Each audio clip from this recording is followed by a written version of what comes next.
It's 1997. DVDs are just becoming popular. The internet is slow.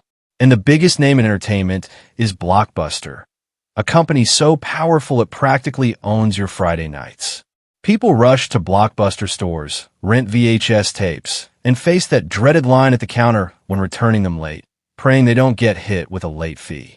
But in California, two men have a crazy idea, an idea that will change entertainment forever.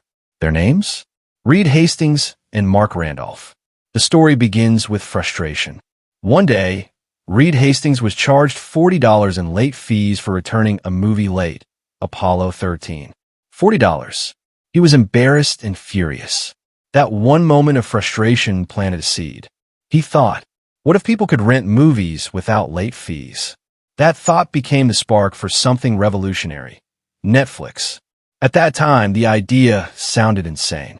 The internet wasn't fast enough for streaming, DVDs were new and rare, and most people still loved their VCRs. But Reed and Marc didn't care. They had a vision, a mail-based movie rental service where customers could order DVDs online and have them delivered straight to their homes. In 1998, Netflix.com launched with about 900 movie titles available for rent. No stores, no lines, no late fees. But here's the truth. Netflix wasn't an overnight success. In the beginning, almost no one believed in them. People thought the internet was a fad.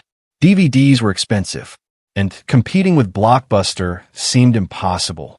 At one point, Netflix's team was shipping DVDs by hand, stuffing envelopes in a tiny office, hoping the orders would come. They tried new ideas to survive: subscriptions, free trials, no due dates. Slowly, customers started to love it. But success still felt far away. By the year 2000, Netflix was struggling financially. They were burning through cash and desperate for help. So Reed Hastings and Marc Randolph decided to approach Blockbuster, their biggest rival.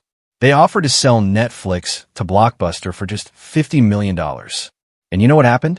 Blockbuster laughed them out of the room. They said, "That's a cute little company. Good luck with that internet thing." That moment, that rejection, could have destroyed them. But it didn't. Instead, it fueled them. Reed Hastings once said, "Most great success stories start with rejection." Netflix doubled down on their vision. They improved their subscription model. Unlimited rentals, no late fees, free shipping both ways.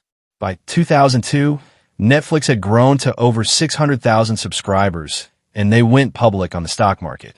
They were still small compared to Blockbuster's 9,000 stores, but the tide was turning. Because Netflix was playing a different game. As technology advanced, so did Netflix's ambition.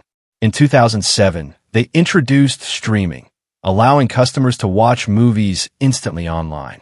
No DVDs, no mail, just instant entertainment.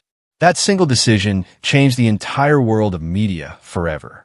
While Blockbuster kept building physical stores, Netflix was building the future.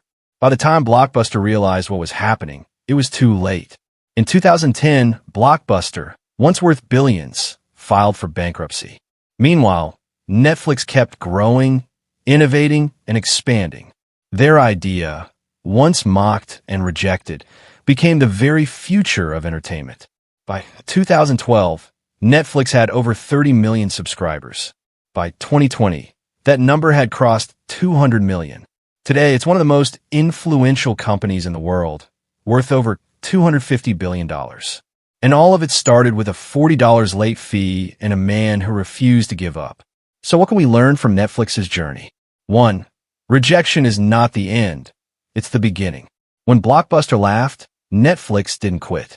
They used that rejection as motivation to build something greater. 2. Innovation always looks crazy at first. People thought DVDs by mail were stupid. Then they thought streaming was impossible. But history is written by those who keep building when others are laughing. 3. Adapt or die.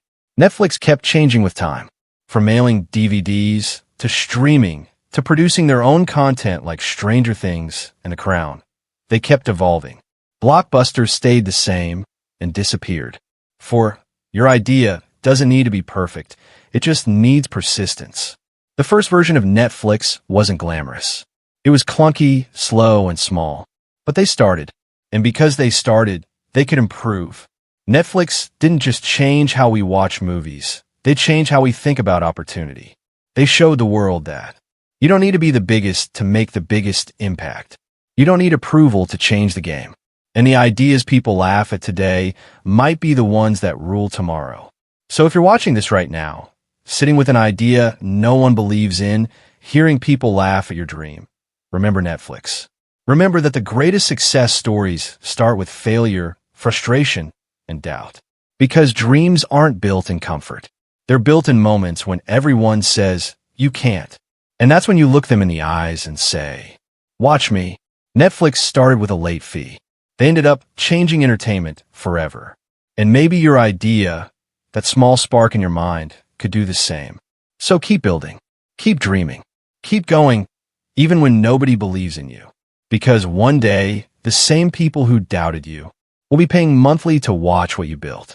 Every big idea sounds crazy until it works. The Netflix story.